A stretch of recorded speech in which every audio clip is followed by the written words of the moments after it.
3장 11절로 26절 말씀 통해서 왜 우리를 주목하느냐라는 말씀으로 함께 은혜 나누고자 합니다. 제가 군대에 있을 때 군종으로 사역을 하는데 그 군종 사역을 할 때 그때 군단장님, 별세계 군단장님께서 예수님은 집사님이셨어요. 그래서 이제 때가 되고 그러면은 군단장님께서 교회에다가 병사들을 위해서 이렇게 선물을 주십니다. 그러면은 예배를 마치고 하면은 이제 제가 군종이니까 그 선물을 이렇게 다 나눠줘요. 그러면은 뭐 이병 누구 그러면서 이제 그 선물을 이제 감사함으로 받고 자대로 돌아가서 근무를 하게 되죠. 그 선물을 받아가지고 뭐 선물해봤자 뭐 떡이나 뭐 간단한 선물들인데 그 선물을 받아가지고 열면서 그 병사들이 누구에게 감사했겠어요? 주기는 누가 줬다고요?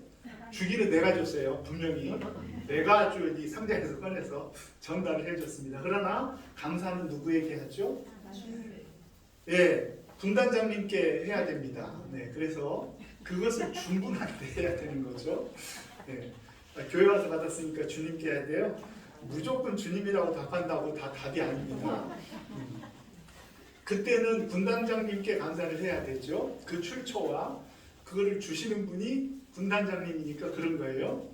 그런데 우리가 이 믿음의 삶을 살다 보면은 잘못 착각할 때가 있어요. 내가 주님의 은혜로 봉사하고 섬겨서 귀한 일들이 일어날 때 그것이 마치 내가 이 정도 헌신하고 내가 이렇게 잘해서 이 일이 이루어진 양 생각할 때가 있다는 거예요.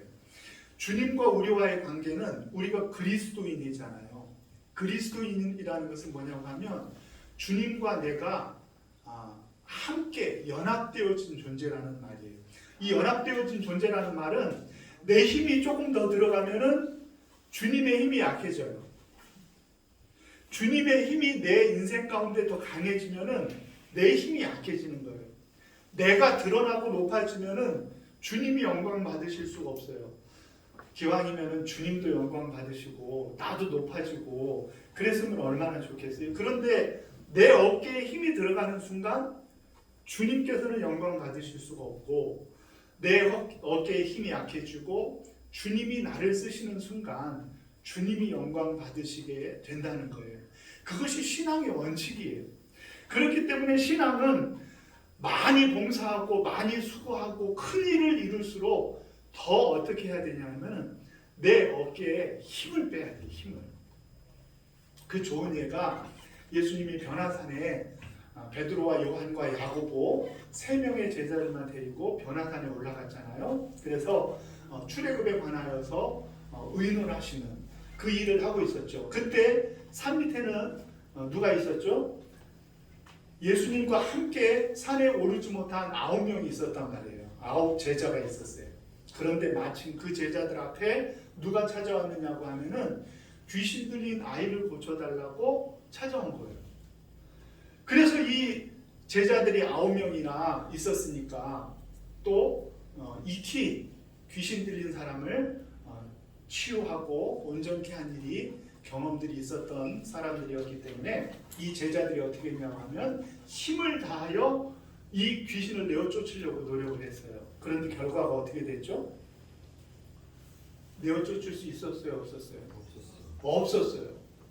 없었어요. 그런데 왜 없었느냐가 중요한 거예요. 그동안 쭉 귀신을 내어 쫓았어요. 둘씩 가서도 귀신도 내어 쫓고 그리고 신의 역사도 이루었죠. 얼마든지 주님의 능력을 충분히 발휘할 수 있는 제자들임에 틀림이 없었어요. 그런데 9명이나 있었는데 그 제자들이 이 귀신 들린 아이를 온전케 하지 못한 이유가 중요한 거예요.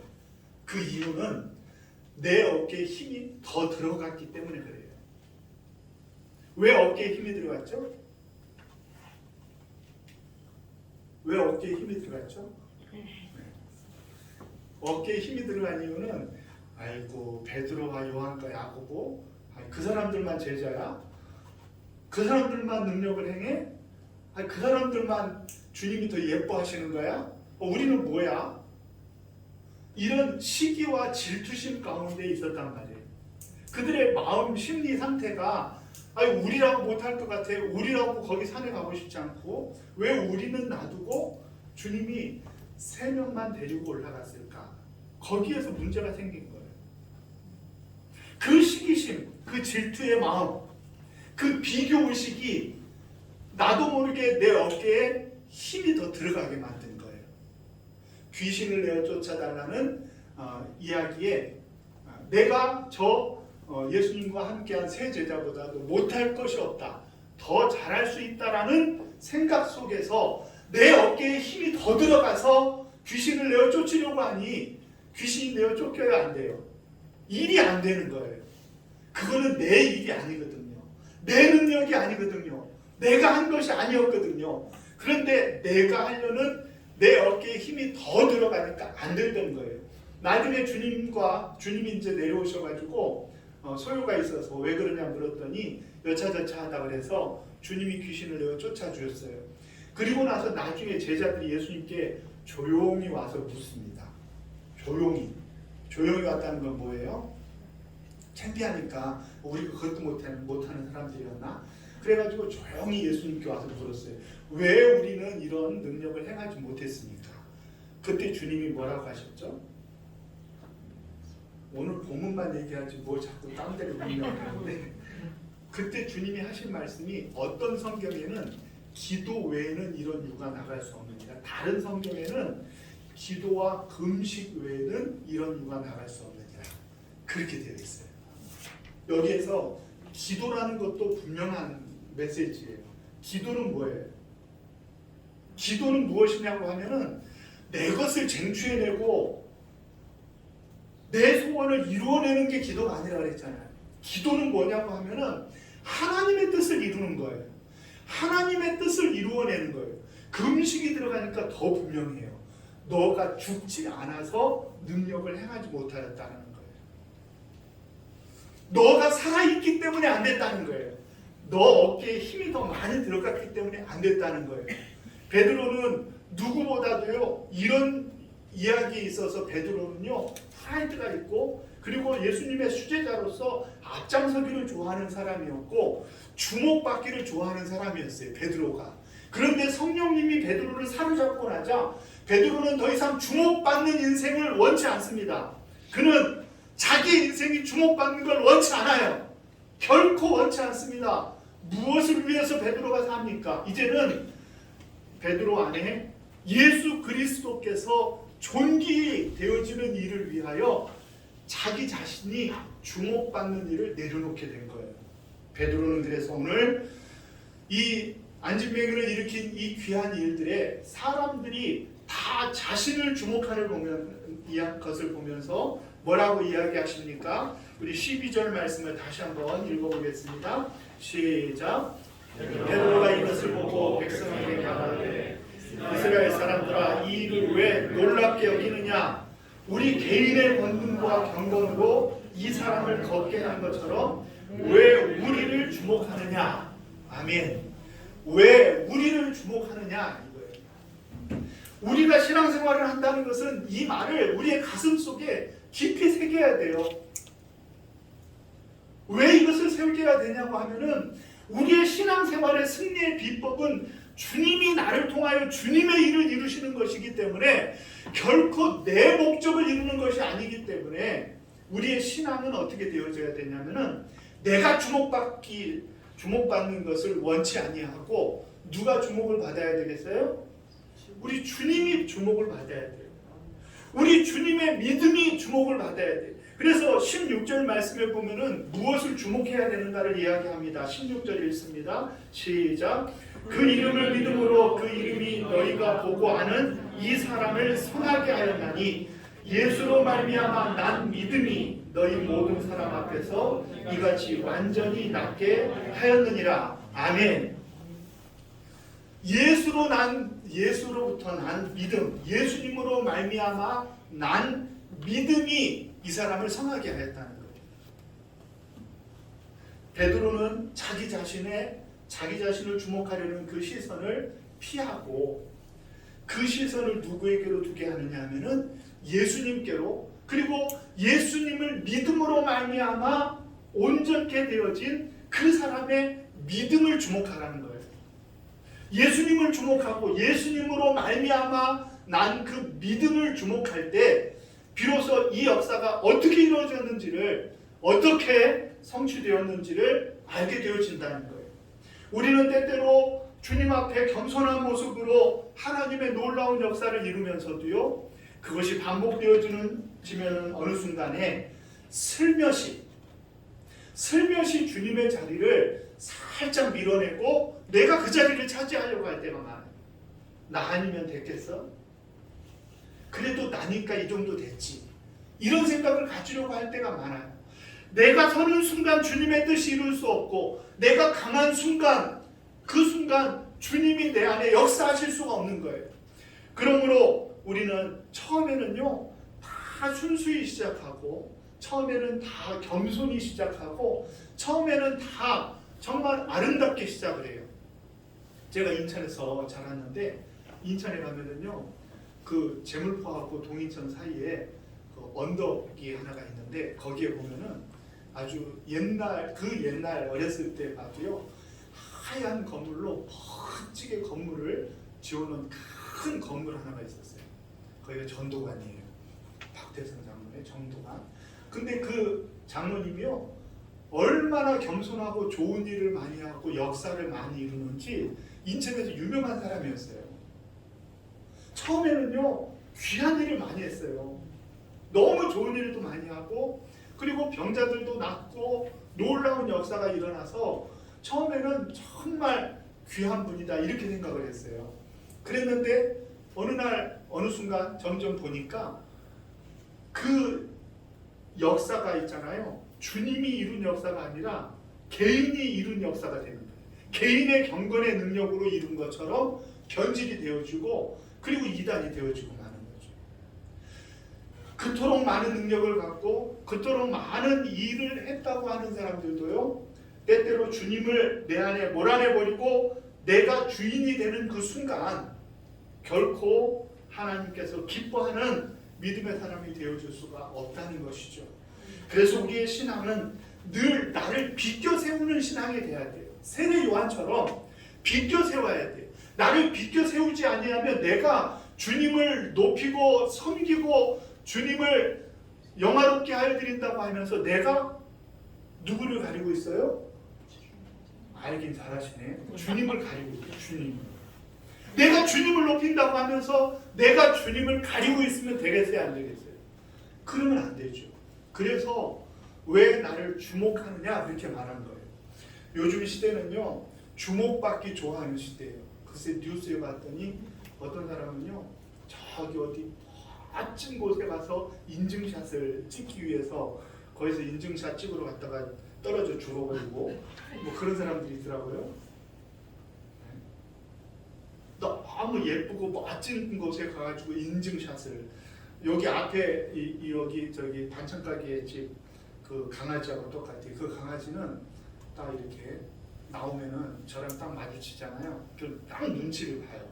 딱 눈치를 봐서 내 기분이 좋으면은 꼬리를 살살 흔들면서 지나가요. 왜 지나가냐 그러면 영역 표시하려고.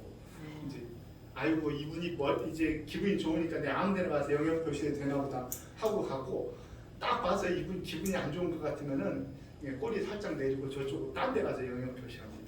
디지털 영역 표시라고 해요. 디지털 영역 표시. 네? 거기 가서 그 자연을 만끽하지도 않아요. 그냥 사진만 찍고 오는 거예요. 얼른. 그게 이제 영역 표시하는 거랑 마찬가지거든요. 왜 그러느냐 그러면은 주목받기 원해서 그래요. 이 시대는 주목받기를 원해요. 그러나 예수 믿는 우리들은 주목받으면 안 돼요. 주목받는 것은 우리의 신앙의 적이에요. 주목받으면 안 돼요. 그래서 유대인들은 구제의 방에 어떻게 구제를 한다 그랬어요. 아무도 안 볼 때 가가지고 구제할 물건을 그리고 예물을 거기다 갖다 놔요. 그리고 구제를 받을 사람은 어떻게 해요? 또 아무도 안 볼 때 와가지고 그 구제 예물을 가지고 가요. 그리고 가지고 가는 이 구제 받은 사람이 어떤 마음을 갖는 거예요? 구제한 사람의 마음은 또 어떤 마음이겠어요? 구제하는 사람의 마음은 그곳에 갖다 놓으면서 빈 방에 갖다 놓으면서 나는 주님께 이것을 드립니다. 그리고 가는 거예요. 그러면 그 구제가 필요한 사람이 와가지고 그걸 가지고 가면서 뭐라고 이야기하면서 어떤 생각으로 가져간다 그랬어요? 주님이 나에게 채워주시니 감사합니다. 누구에게 감사한 거예요? 주님께 감사한 거예요. 이게 신앙의 원칙이라. 우리가 행하지만, 우리가 수고하지만, 우리가 헌신하지만, 우리가 노력하지만 높임을 받아야 될 분은 누구예요? 우리 주님이셔요. 왜냐하면 그것이 우리가 은혜로 말미암아 구원받았기 때문에 그런 사람들이 되어지는 거예요. 그렇게 되어지는 것이 정상이란 말이에요. 정상. 그것이 지극히 정상적인 일이란 말이에요. 왜냐하면 주님이 나의 모든 것들을 은혜로 구원하여 주셨으니 이제는 우리는 주님의 것이 된 사람들이잖아요. 그렇기 때문에 그렇게 하는 거예요. 그 자세가 필요한 거예요. 이 사람이 그걸 가지고 가면서 누가 이것을 줬을까? 야, 이 귀한 것을 구제의 방에 갖다 놓은 분, 그 사람에게 내가 그 사람에게 정말 살해하면서 평생 고마워하면서 살아야 되겠다. 이런 마음으로 구제를 받으면 좋지 않은 구제예요.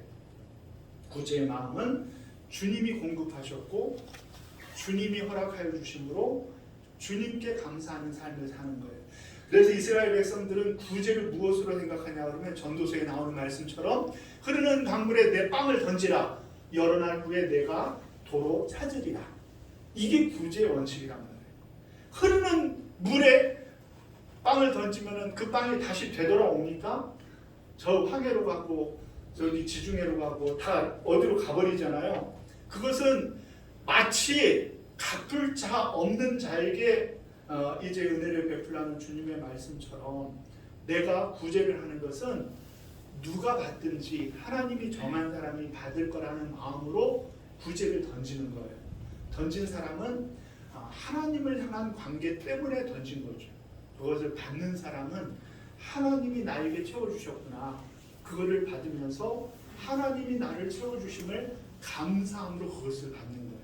그것이 신앙의 원칙이에요. 신앙의 모양새예요. 우리는 그래서 우리를 주목하는 것을 경계해야 돼요. 왜냐하면 우리는 주목받을 사람이 아니에요. 우리는 주목받을 사람이 아니라 우리가 높여드리고 주목받아야 돼. 우리가 증인되고자 하는 분은 내가 아니라 우리 주님이기 때문이라는 것입니다. 그래서 오늘 15절 말씀에도 이 일의 증인이 바로 우리다 얘기하는데 바로 그 무엇을 증거하고 증인되었느냐 하면은 생명의 줄을 너희들이 죽였지만 하나님께서 죽은 자 가운데 예수님을 다시 살려주셨다. 그것에 내가 증인이다 라는 것입니다. 예수님이 부활하시고 부활하신 그분이 이제 하늘로 승천하시고 가심을 본 그대로 다시 오시리라 약속하신 그 일의 증인이 바로 누구냐고 하면은 베드로와 요한인 거예요. 그래서 베드로와 요한은 이제 우리를 주목하지 마라. 왜 우리를 주목하느냐? 우리를 주목하지 말라라고 이야기하는 것입니다. 예수 그리스도로 말미암아 난 믿음이 저를 구원한 것이다 이야기합니다. 예수님과 그의 관계 속에서 이 일이 이루어진 것이기에 내가 높임을 받을 일이 없다라는 것, 그것이 바로 주님 앞에 믿음으로 살아가는 저와 여러분들의 모습이 되어야 될 줄로 믿습니다. 그래서 베드로의 설교는 너희들이 회개하고 돌아오라는 것입니다. 너희들이 모르고 지나간 세월은 어찌할 수 없지만 회개하고 돌이키면은 너희들이 죄 사함을 받을 것이고 죄 사함을 받으면은 너희들이 새롭게 할 날이 너희들에게 임할 것이다 라고 말씀하시는 것입니다. 그러므로 저와 여러분들은 회개하고 돌이켜 죄 사함을 얻고 주님이 우리를 새롭게 하여 주시기를 기대하는 마음으로 살아가는 것이 필요합니다. 우리의 시선을 나를 이루기 위하여 사는 그런 삶이 되어지려고 했을 때에는 그때 우리는 쓰러질 수밖에 없고 우리는 승리할 수 없습니다. 왜냐하면은 나는 지치고 나는 불완전하고 나는 연약하며 나는 늘 주님 앞에 실패하는 인생이기 때문입니다. 나를 주목하는 인생은 이토록 연약합니다. 그러나 주님을 바라고 의지하는 인생은 우리의 인생이 어떤 모습이든지 관계없이 늘 그 마음속에 샘솟듯 일어나는 기쁨과 행복이 있습니다. 주님 때문에 우리들이 매일매일 행복합니다. 나는 행복해요. 나는 행복해요. 찬양하며 우리 인생을 갈 수가 있습니다. 그것이 바로 비법이에요. 내가 나를 주목하면 내 인생은 넘어지고 실패할 수밖에 없어요. 그러나 내 인생이 우리 주님을 주목하고 시선을 주님께 둔다고 하면은 우리의 인생은 날듯이 달려가는 인생이요 기쁨으로 나아가는 멋진 인생들이 되어질 줄로 믿습니다. 그래서 우리는 시선을 나에게서 주님께로 돌리는 그런 일을 매일매일 삶 속에서 해야 되는데, 그것이 기도요, 그것이 말씀으로 우리를 새롭게 하는 것입니다. 매일매일 기도하며 말씀 속에 내 자신의 의지와 내 자신의 뜻들을 내려놓고 주님이 기뻐하시는 일들을 붙들기 위하여 결단하여 살아가는 저와 여러분들의 모습 속에 우리 주님께서는 우리를 통하여 하나님의 놀라운 역사를 이루어가 주실 줄로 믿으시기를 바랍니다. 그동안에는 내가 힘이 들어가고 내가 하고자 하니까 이것이 안 됐다라는 마음을 가지시고 주님을 의지하고 주님이 내 안에 행하실 수 있도록 주님만을 바라고 의지하는 믿음을 가지고 살아가실 때 주님께서 우리를 통하여 큰 영광 받으실 줄로 믿습니다. 우리 찬양 시선이라는 찬양을 드리면서 내 시선을 주님께 드리고 살아계신 하나님을 의지할 때 내 삶은 주의 역사가 되고 하나님이 일하기 시작하신다고 고백하시기 바랍니다.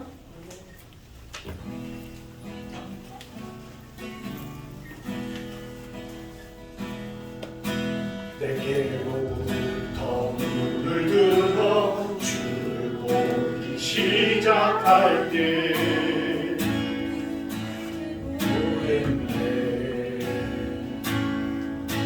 내 작은 마음 돌이키사 하늘에 꿈꾸게 하네. 주님을 볼 때 모든 시선을 주님께 드리고 살아계신 하나님을 의지해 내 삶은 주의 역사가 되고 하나님이 일하기 시작하네. 성령이 나를 변화시켜 모든 사라질 때 주의 일을 보겠네. 방대한 땅 한가운데서 주님만 알게 되니 주님을 볼 때 모든 시선을 주님께 드리고 전능하신 하나님을 의지할 때 세상은 주의 나라가 되고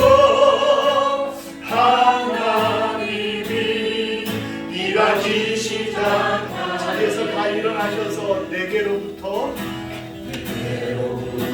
눈을 들어 주를 보기 시작할 때 주의 일을 보겠네. 내 작은 마음 돌이키사 하늘을 꿈꾸게 하네.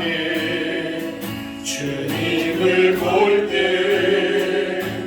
모든 시선을 주님께 드리고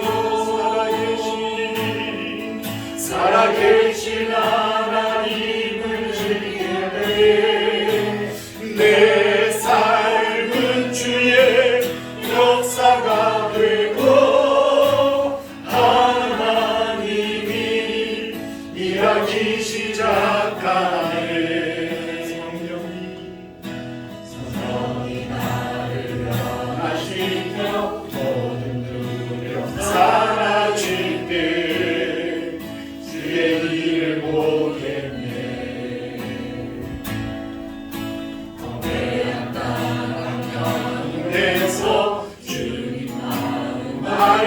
되니 주님을 볼 때 모든 시선을 주님께 드리고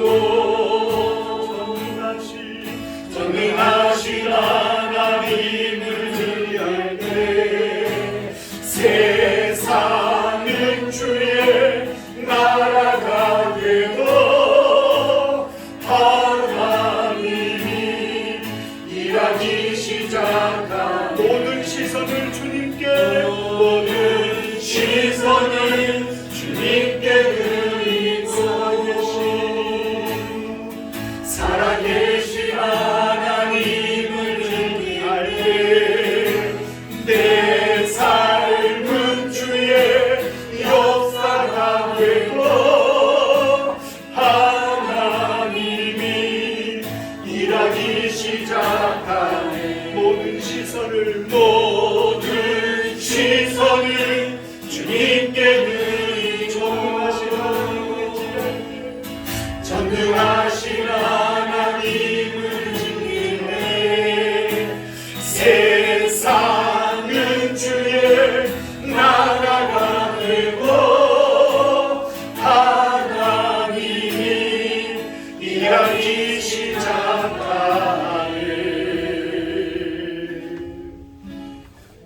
아멘. 살아계신 하나님 아버지, 때때로 저희들은 주님 위해서 산다고 하고 신앙생활 잘한다고 하면서도 주님 몰아내고 내가 중심에 서고 주님은 가리우고 내가 주목받기를 원할 때가 얼마나 많습니까? 주님, 저희들의 연약한 모습들을 그리스도의 보혈의 공로로 정케 하시고 깨끗게 하여 주시어서 이제는 우리는 비켜서고 우리로 통해 주님만 보이실 수 있도록 우리를 통해 하나님께만 영광 돌릴 수 있도록 저희들의 삶이 주님 주목받는 삶으로 바뀌어질 수 있도록 역사하여 주시옵소서. 아버지 하나님, 우리의 경건도 우리의 믿음도 최선을 다하지만 그러나 아버지 하나님, 일을 이루시는 분은 하나님이시기에 주님 앞에 우리의 모든 삶을 맡겨드리고 주님이 우리를 통해 일하실 수 있도록 하나님 앞에 최선을 다하는 사랑하는 성도님들 되어줄 수 있도록 주께서 붙들어 주시옵소서. 특별히 아버지 하나님, 주님 앞에 나와 아버지 하나님 예배하는 우리 믿은 성도님 기억하여 주시고 그의 믿음을 붙들어 주시어서 아버지 하나님 앞에 정말로 귀함받고 높임받는 멋진 신앙생활을 할 수 있도록 주님 축복하여 주시옵소서. 이제는 우리 주 예수 그리스도의 은혜와 하나님 아버지의 사랑하심과 성령님의 감화 감동 위로 교통 역사하심이 주 앞에 나와 엎드려 아버지 하나님을 높여드리기로 내 자신을 주목받기보다는 주님 주목받기 위하여 나를 비켜 세우기로 원하는 사랑하는 성도님들 머리머리 위에 그들의 가정과 자녀들 위에 하시는 사업과 일터 위에 우리 사랑하는 교회와 이 나라 이 민족 세계 열방 위에 이제로부터 영원토록 함께 있을지어다. 아멘.